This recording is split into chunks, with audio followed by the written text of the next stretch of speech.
Hello बच्चों, let's read the following question. Can the specific heat of a gas have a negative value? क्या gas के specific heat का जो value है वो नेगेटिव हो सकता है? First of all we will talk about the key concept used in the question. इस क्वेश्चन में क्या की कॉन्सेप्ट यूज हो रहा है? क्वेश्चन में बात हो रही है स्पेसिफिक हीट की. Specific heat of a gas. अब स्पेसिफिक हीट गैस का होता क्या है? मान लो हमने कोई गैस कंसिडर किया जिसका हम क्या कंसिडर कर रहे हैं, यूनिट मास कंसिडर कर रहे हैं.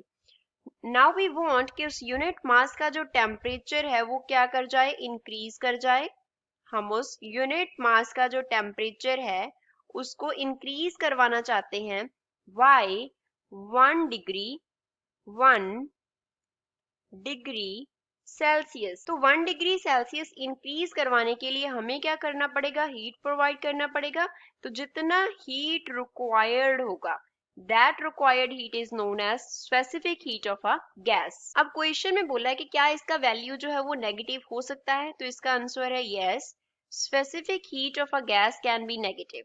Specific heat of a gas can have a negative value. Specific heat है जो गैस का उसका नेगेटिव वैल्यू हो सकता है. अब इसको एग्जाम्पल से समझते हैं कैसे.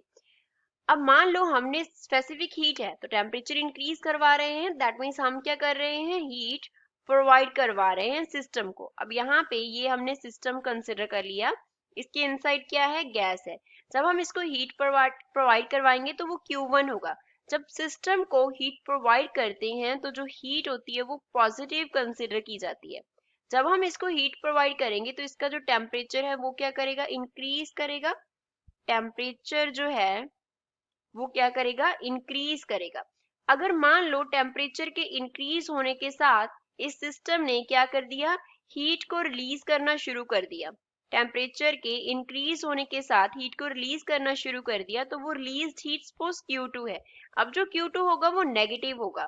अब यहाँ पे क्या हो रहा है, heat is taken from the system. Heat is taken from system. जब हम सिस्टम से हीट लेते हैं तो उसको नेगेटिव कंसिडर करते हैं. तो Q1 जो है वो पॉजिटिव होगा, Q2 जो है वो नेगेटिव होगा.